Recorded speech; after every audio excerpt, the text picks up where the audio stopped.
Bom, pelo jeito você ainda está aqui assistindo a playlist sobre esse tema. A gente acabou de fazer o nosso primeiro parágrafo, então vamos passar para o segundo parágrafo. Rodrigo, você por favor mostra o nosso primeiro parágrafo, que está um pouco zoneado, mas no seu texto vai ficar bonito. Agora a gente vai dar uma olhada no segundo parágrafo. Vamos Quem pensar. chegou agora? Quem chegou agora tem que ir lá no outro vídeo, no primeiro vídeo, e ver o primeiro parágrafo, porque eu fiz um monte de ganchos com este segundo parágrafo. Então a gente vai dar uma olhada agora no segundo parágrafo em algumas causas do aumento das DSTs entre os jovens brasileiros. Primeira causa, desinformação.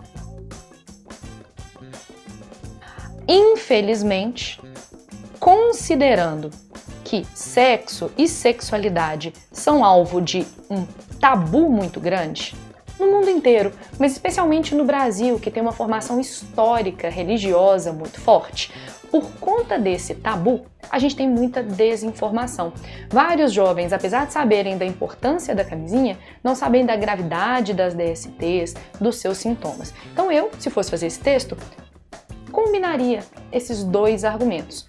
O tabu, a dificuldade de se conversar sobre esse assunto, a dificuldade da sociedade em assumir a sexualidade e os problemas sexuais faz com que os jovens sejam desinformados a esse respeito. Em seguida, a gente pode pensar também que, sendo sexo, sexualidade e doenças sexualmente transmissíveis temas tabu, a gente também tem a questão do medo de fazer o diagnóstico, né? Então o fato de termos poucos jovens que estão contaminados e que sabem disso, isso favorece o aumento das DSTs, porque favorece a adoção de hábitos sexuais pouco responsáveis. Além da desinformação, do tabu e desse medo que impede o diagnóstico, né, a testagem desses indivíduos, o fato deles não quererem procurar um profissional da saúde que os possa orientar, a gente poderia citar também a questão da banalização. O que é isso de banalização? O Brasil, em especial, foi muito bem sucedido no combate ao HIV/AIDS, né? A gente é uma referência no mundo, a OMS já lançou várias notas dando parabéns para o Brasil nesse sentido. Devido a isso, os jovens brasileiros, parte dos jovens brasileiros, de certa forma perderam o medo de se contaminarem. É relativamente frequente, por exemplo, que se escute um jovem falando que tem mais medo da gravidez do que da AIDS. Só que a gente tem que lembrar o seguinte: por mais que a AIDS esteja sob controle no Brasil e a gente tenha, por exemplo, o coquetel antirretroviral, não é uma doença fácil de se viver com. Além disso, a gente não está falando só de AIDS, a gente está falando de DSTs em geral. A gente está falando de sífilis, de gonorreia, que em geral tem um controle muito difícil. Pensa, por exemplo, que acaba de surgir, né, 2 anos atrás, o OMS falou sobre isso, um tipo de gonorreia hiperresistente. Sim, meu amigo. 2 palavras complicadas: gonorreia hiperresistente. Continuando, um outro elemento, uma outra fonte de problemas, uma outra causa de problemas que a gente poderia citar é a questão do descuido dos jovens, uma vez que estabelecem relações de longo prazo. Alguns jovens, diante da situação de estarem namorando ou noivos, tendem a se descuidar no uso da camisinha. Confiam no parceiro e esquecem de se proteger. Então, existe aí um aspecto que é muito cultural no que diz respeito às DSTs. Se vocês observarem aqui, está tudo no nível da cultura. Portanto, a nossa proposta de intervenção provavelmente vai falar de cultura também.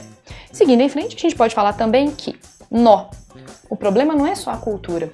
A gente tem uma questão que é a atuação do Estado, a atuação do Ministério da Saúde.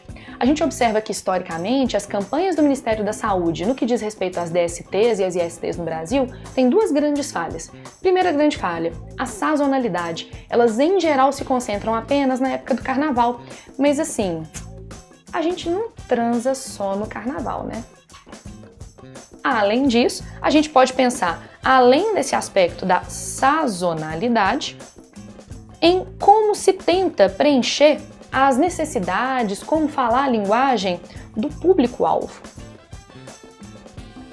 As campanhas no Brasil se concentram majoritariamente no rádio e na TV, que são meios de comunicação que não são tão utilizados pelos jovens. As redes sociais talvez sejam um caminho, e aqui a gente tem um gancho para a proposta de intervenção. Além disso, às vezes a linguagem é meio ultrapassada, meio careta, e não se comunica de fato com os nossos adolescentes. Para encerrar a parte das causas, eu pensaria também na questão do abuso de substâncias. O abuso de álcool e de drogas é muito mais frequente entre o público mais jovem, e esse abuso de álcool e de drogas tende a fazer com que os jovens tenham um comportamento sexual irresponsável, façam sexo desprotegido. Gente, obviamente, não cabem todas essas causas no seu texto. O que é interessante é que você anota essas causas, dá uma olhada na estruturinha que eu disponibilizei para vocês e escolham as causas que são mais coerentes com a proposta de intervenção, que é o que a gente vai fazer lá no 4º parágrafo. Lembre-se, eu só posso resolver um problema que eu criei. Então, de posse desses tópicos, eu pensaria assim, eu tenho uma proposta para o abuso de substâncias, então isso vai aparecer na sua causa. Eu sou ruim para falar desse aspecto de tabu. Se você não tem argumentação para falar de tabu, não põe essa causa no seu texto. Coloque uma causa um pouco mais fácil de ser explicada, por exemplo, a ineficiência das campanhas do Ministério da Saúde. Por enquanto, esse é o nosso 2º parágrafo. Vamos dar uma olhada no 3º, em que a gente vai falar sobre as consequências das DSPs.